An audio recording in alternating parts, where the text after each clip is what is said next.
இந்த தண்ணீர் இருக்கு இல்லைங்களா, இந்த தண்ணீர் நீர் தத்துவம் நம்ம சுவாதிஷ்டான சக்கரத்தோட தொடர்புடையது.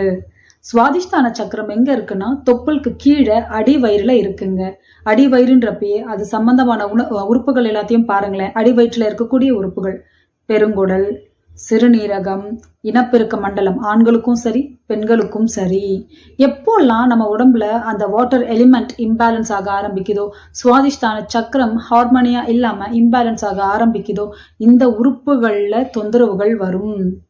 எப்படிங்க அப்படின்னு பாத்தீங்கன்னா, இதுல இன்னொரு லிங்க் இருக்குங்க. சுவாதிஷ்டான சக்கரம் நம்ம உணர்வுகளோட தொடர்புடையது. நம்மளோட இமோஷன்ஸ், நாள்பட்ட இமோஷன்ஸ் உள்ள புதஞ்சு இருக்கிறதா இருக்கலாம், வெளியே நம்ம நார்மலா இருக்கலாம், நமக்குள்ள ஒரு குற்ற உணர்ச்சி, ஒரு பயம், ஒரு தேங்கி இருக்க உணர்வுகள் இருக்குன்னு வச்சுக்கோங்களேன்.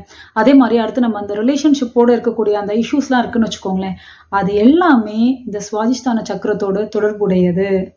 நீர் என்ன பண்ணும் பாருங்களேன். நீரும் சுவாதிஷ்டான சக்கரமும், நீரோட தன்மை என்ன? ஃப்ளூயிடிட்டி. எங்க போனாலும் அது இடத்துக்கு ஏத்த மாதிரி அடாப்ட் பண்ண ஆரம்பிச்சுக்கும். ரவுண்டான கிண்ணத்துல ஊத்துனீங்கன்னா அதை ஃப்ரீஸ் பண்ணி எடுத்தா சர்க்குலர் ரவுண்டா தான் இருக்கும். எந்த இடத்துல அது போகுதோ அந்த இடத்துக்கான இதுக்கு ஏத்த மாதிரி அது அடாப்ட் பண்ணிக்கும். அப்போ சுவாதிஷ்டான சக்கரம் இம்பேலன்ஸ் ஆனா நம்ம அடாப்ட் ஆக மாட்டோம். எந்த இடத்துலயும் நமக்கு இந்த உறவுகளுக்குள்ள எல்லாம் பிரச்சனை வந்துட்டே இருக்கும். நம்ம இமோஷன்ஸ் இம்பேலன்ஸ்டா இருக்காது. எங்க இமோஷன்ஸ்ல நம்ம ஒரு தெளிவில்லாம பேலன்ஸ் பண்ண முடியாம இருக்கமோ அப்ப என்ன ஆக ஆரம்பிக்கும்? உறவுகள்ல பிரச்சனை ஏற்பட ஆரம்பிக்கும். நாள்பட்ட இந்த கசப்புகள் எல்லாமே இந்த சக்கராவை நமக்கு இம்பேலன்ஸ் பண்ணும்போது சம்பந்தமான உறுப்புகள்லயும் நோய்கள் வர ஆரம்பிக்கும்.